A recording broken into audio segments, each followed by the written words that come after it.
ಸೋಮವಾರ ಮದ್ದೂರಿನ ಗಣೇಶ ವಿಸರ್ಜನೆ ಸಂದರ್ಭದಲ್ಲಿ ನಡೆದಂತಹ ಒಂದು ಘಟನೆ ರಾಜ್ಯಾದ್ಯಂತ ಸುದ್ದಿ ಆಗ್ತಾ ಇದೆ.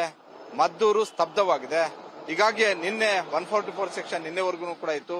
ಅದರಲ್ಲೂ ಪ್ರಮುಖವಾಗಿ ರಾಜ್ಯ ಸರ್ಕಾರ ಓಲೈಕೆ ಮಾಡ್ತಾ ಇರುವಂತಹ ಒಂದು ಹಿನ್ನೆಲೆಯಲ್ಲಿ ಈ ರೀತಿಯಾದಂತಹ ಒಂದು ಘಟನೆಗಳು ಪದೇ ಪದೇ ಆಗ್ತಾ ಇದಾವೆ ಅನ್ನುವಂತ ಒಂದು ಆರೋಪ ಬಿಜೆಪಿ ಮಾಡ್ತಾ ಇದೆ. ಇವತ್ತು ಬಿಜೆಪಿ ಮದ್ದೂರಲ್ಲಿ ಶಕ್ತಿ ಪ್ರದರ್ಶನ ಮಾಡೋದಕ್ಕೆ ಮುಂದಾಗಿದೆ. ಬೆಳಗ್ಗೆ 10:45ಕ್ಕೆ ಬಿಜೆಪಿಯ ನಾಯಕರು ವಿಜಯೇಂದ್ರ, ಆರ್ ಅಶೋಕ್, ಸಿಟಿ ರವಿ ಸೇರಿದಂತೆ ಬಿಜೆಪಿಯ ಹಿರಿಯ ನಾಯಕರೆಲ್ಲರೂ ಕೂಡ ಮದ್ದೂರಿಗೆ ಬರ್ತಾ ಇದ್ದಾರೆ. ಮದ್ದೂರಿನ ಪ್ರವಾಸಿ ಮಂದಿರದ ನಾನು ಪ್ರವಾಸಿ ಮಂದಿರ ಸರ್ಕಾರಲ್ಲಿ ಇದ್ದೀನಿ. ಪರಿಸ್ಥಿತಿ ಯಾವ ರೀತಿಯಾಗಿದೆ ಅನ್ನೋದನ್ನ ನೀವು ನೋಡಬಹುದು. ಸಹಜವಾಗಿ ಯಥಾಸ್ಥಿತಿಯಲ್ಲಿದೆ. ಜನರೆಲ್ಲ ಕೂಡ ಅವರವರ ಕೆಲಸಗಳಿಗೆ ಅವರವ್ರು ಹೋಗ್ತಾ ಇದ್ರೆ. ಒಂದ್ ಕಡೆ ಕಬ್ಬು ಬರ್ತಾ ಇದೆ, ಮತ್ತೊಂದ್ ಕಡೆ ಬಸ್ಸುಗಳ ಓಡಾಟ ಸರಾಗವಾಗಿ ಆಗ್ತಾ ಇದೆ. ಸದ್ಯಕ್ಕೆ ಯಾವ್ದು ಸಮಸ್ಯೆ ಇಲ್ಲ. ಆದ್ರೆ ಮೊನ್ನೆ ನಡೆದಂತಹ ಒಂದು ಘಟನೆ ಹಿನ್ನೆಲೆಯಲ್ಲಿ ಇವತ್ತು ಯಾವುದೇ ಅಹಿತಕರ ಘಟನೆ ಆಗಬಾರದು ಅನ್ನುವಂತಹ ಒಂದು ಕಾರಣಕ್ಕೋಸ್ಕರ ಜಿಲ್ಲಾ ಉಸ್ತುವಾರಿ ಸಚಿವರಾದಂತಹ ಚಲುವರಾಯಸ್ವಾಮಿ ಅವರಿಗೆ ಸ್ಪಷ್ಟವಾದಂತಹ ಒಂದು ಸೂಚನೆಯನ್ನ ಮುಖ್ಯಮಂತ್ರಿ ಸಿದ್ದರಾಮಯ್ಯ ಅವರು ಕೊಟ್ಟಿದ್ದಾರೆ. ಹೀಗಾಗಿ ಬೆಳಗ್ಗೆ 10:45ಕ್ಕೆ ಆರಂಭ ಆಗುವಂತಹ ಗಣೇಶ ವಿಸರ್ಜನೆ ಮದ್ದೂರಲ್ಲಿಟ್ಟಿರುವಂತಹ ದೊಡ್ಡ ಗಣಪತಿಗಳೆಲ್ಲವೂ ಕೂಡ ಇಲ್ಲಿಗೆ ಬರ್ತವೆ. 10:45ಕ್ಕೆ ಪ್ರೊಸೆಷನ್ ಶುರುವಾಗುತ್ತೆ. ಇಲ್ಲಿಂದ ಸುಮಾರು 5 ಕಿಲೋಮೀಟರ್ ಮೆರವಣಿಗೆ ಹೋಗ್ಬೇಕು ಅನ್ನುವಂತ ಒಂದು ನಿರ್ಧಾರವನ್ನ ಮಾಡಿದ್ದಾರೆ. ಬೇರೆ ಬೇರೆ ಪೇಟೆಗಳನ್ನ ಸುತ್ತಾಡಿಕೊಂಡು ಆಮೇಲೆ ನದಿಯಲ್ಲಿ ವಿಸರ್ಜನೆ ಮಾಡಬೇಕು ಅಂತ. ಮತ್ತೊಂದ್ ಕಡೆ ನೀವು ನೋಡ್ತಿರ್ಬೋದು ಪೊಲೀಸರು ಯಾವ ರೀತಿಯಾಗಿ ಇವತ್ತು ಹೆಚ್ಚಿನ ಸಂಖ್ಯೆಯಲ್ಲಿ ಸುಮಾರು 1,000ಕ್ಕೂ ಅಧಿಕ ಪೊಲೀಸರ ಯೋಜನೆ ಮಾಡುವಂತ ಒಂದು ಕೆಲಸ ರಾಜ್ಯ ಸರ್ಕಾರ ಮಾಡಿದೆ. ಅದರಲ್ಲೂ ಜಿಲ್ಲಾ ಉಸ್ತುವಾರಿ ಸಚಿವರಾದಂತಹ ಚಲುವರಾಯಸ್ವಾಮಿ ಅವರು ನಿನ್ನೆ ಮುಸ್ಲಿಂ ಹಾಗೂ ಹಿಂದೂ ಮುಖಂಡರು ಇಬ್ಬರನ್ನು ಕೂಡ ಕರೆದು ಯಾವುದೇ ಸಮಸ್ಯೆ ಇಲ್ಲದೇ ಇರುವಂತಹ ರೀತಿಯಲ್ಲಿ ನಾಳೆ ಗಣೇಶ ವಿಸರ್ಜನೆ ಆಗ್ಬೇಕು ಅನ್ನುವಂತಹ ಒಂದು ಸೂಚನೆಗಳನ್ನು ಕೊಟ್ಟಿದ್ರು. ಹೀಗಾಗಿ ಎರಡೂ ಕಡೆಯವರು ಕೂಡ ಇದಕ್ಕೆ ಒಪ್ಪಿದ್ದಾರೆ.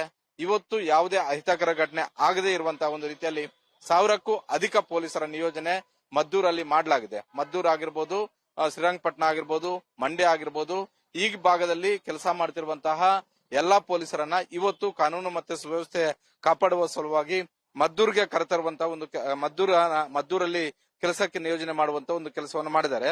ಜೊತೆಗೆ 10:45ಕ್ಕೆ ಆರಂಭ ಆಗ್ತಾ ಇರುವಂತಹ ಆ ಒಂದು ಪ್ರೊಸೆಷನ್ ಸಂದರ್ಭದಲ್ಲಿ ಪ್ರೊಸೆಷನ್ ಇಕ್ಕೆಲಗಳಲ್ಲೂ ಕೂಡ ಪೊಲೀಸರು ಇರ್ತಾರೆ. ಅದ್ರ ಜೊತೆಗೆ ಬಿಜೆಪಿಯ ಮುಖಂಡರು ಕೂಡ ಇರ್ತಾರೆ. ಬಿಜೆಪಿಯ ಮುಖಂಡರು ಸಹಜವಾಗಿ ಮೊನ್ನೆ ನಡೆದಂತಹ ಒಂದು ಸಂಬಂಧಪಟ್ಟಂತೆ ರಾಜ್ಯ ಸರ್ಕಾರದ ಆಯ್ಬಹುದು. ಯಾಕಂತ ಹೇಳಿದ್ರೆ ವಿಜೇಂದ್ರ ಅವರು ಬರ್ತಾ ಇದ್ದಾರೆ, ಅಶೋಕ್ ಬರ್ತಾ ಇದ್ದಾರೆ, ಸಿಟಿ ರವಿ ಸೇರಿದಂತೆ ಮೈಸೂರಿನ ಮಾಜಿ ಸಂಸದ ಪ್ರತಾಪ್ ಸಿಂಹ, ಮಂಡ್ಯ ಜಿಲ್ಲೆಯ ಬಹುತೇಕ ಬಿಜೆಪಿ ನಾಯಕರು ಇರ್ತಾರೆ. ಹೀಗಾಗಿ ಹೆಚ್ಚು ಭದ್ರತೆ ಇರಲೇಬೇಕು ಅನ್ನುವಂತ ಒಂದು ಸೂಚನೆಯನ್ನ ಕೊಟ್ಟಿರುವಂತದ್ದು. ಸಹಜವಾಗಿ ಈ ಪ್ರಕರಣವನ್ನ ಒಂದು ಕಡೆ ರಾಜ್ಯ ಸರ್ಕಾರ ನಿರ್ವಹಣೆ ಮಾಡೋದ್ರಲ್ಲಿ ವಿಫಲ ಆಗಿರಬಹುದು. ಇದನ್ನ ಯಾವ ರೀತಿಯಾಗಿ ನಾವು ಕ್ರೆಡಿಟ್ ಅನ್ನ ತೆಗೆದುಕೊಳ್ಬೇಕು ಅನ್ನುವಂತ ಒಂದು ಲೆಕ್ಕಾಚಾರ, ರಾಜಕೀಯ ಲೆಕ್ಕಾಚಾರಗಳು ಮೂರು ಪಕ್ಷಗಳಿಂದಲೂ ಕೂಡ ಆಗ್ತಾ ಇದಾವೆ. ವಿರೋಧ ಪಕ್ಷದಲ್ಲಿರುವಂತಹ ಬಿಜೆಪಿ ಮತ್ತೆ ಜೆಡಿಎಸ್ ಇಬ್ಬರು ನಾಯಕರು ಕೂಡ ಈ ಘಟನೆಗೆ ಸಂಬಂಧಪಟ್ಟಂತೆ ಮೊನ್ನೆ ನಿಖಿಲ್ ಕುಮಾರಸ್ವಾಮಿ ಅವರು ಕೂಡ ಬಂದಿದ್ರು. ಮದ್ದೂರಲ್ಲಿ ಯಾವತ್ತೂ ಈ ರೀತಿಯಾದಂತಹ ಒಂದು ಘಟನೆಗಳು ಆಗಿರ್ಲಿಲ್ಲ. ಈ ಬಾರಿ ಆಗಿದಾವೆ. ಕಳೆದ ವರ್ಷ ನಾಗಮಂಗಲದಲ್ಲಾಗಿತ್ತು, ಈ ಬಾರಿ ಮದ್ದೂರಲ್ಲಿ ಆಗಿದೆ ಅನ್ನುವಂತ ಒಂದು ಆಕ್ರೋಶವನ್ನು ವ್ಯಕ್ತಪಡಿಸಿದ್ರು. ಅದಾದ ಬಳಿಕ ಬಿಜೆಪಿ ನಾಯಕರು ಕೂಡ ಬಂದಿದ್ರು. ಬಿಜೆಪಿಯ ನಾಯಕರುಗಳು ನಿನ್ನೆ ದೊಡ್ಡ ಮಟ್ಟದ ಒಂದು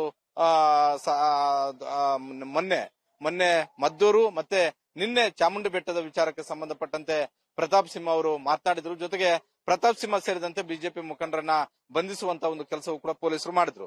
ಇವತ್ತು 10:45ಕ್ಕೆ ಆರಂಭ ಆಗುವಂತಹ ಈ ಪ್ರೊಸೆಷನ್ ಅಲ್ಲೂ ಕೂಡ ಕೊನೆ ಕ್ಷಣದಲ್ಲಿ ಐಡ್ರಾಮಾ ಆದ್ರೂ ಕೂಡ ಯಾವುದೇ ಐಡ್ರಾಮಾ ಆದ್ರೂ ಆಗಬಹುದು ಅನ್ನುವಂತ ಒಂದು ಲೆಕ್ಕಾಚಾರ ಪೊಲೀಸರು ಆಗ್ತಾ ಇರುವಂತದ್ದು. ಹೀಗಾಗಿ ಹೆಚ್ಚಿನ ಭದ್ರತೆಯನ್ನ ನಿಯೋಜನೆ ಮಾಡಿ ಇವತ್ತಿನ ಈ ಪ್ರೊಸೆಷನ್ ಏನಿದೆ ಇದನ್ನ ಯಶಸ್ವಿ ಮಾಡಬೇಕು ಅನ್ನುವಂತಹ ಒಂದು ರೀತಿಯಲ್ಲಿ ಪೊಲೀಸರು ಮುಂಜಾಗ್ರತಾ ಕ್ರಮಗಳನ್ನ ಕೈಗೊಂಡಿದ್ದಾರೆ. ಕ್ಯಾಮರಾಮನ್ ಅಜಯ್ ಜೊತೆ ಮಾರುತಿ ಪಾವಗಡ, ಮಂಡ್ಯ, ಗ್ಯಾರಂಟಿ ನ್ಯೂಸ್.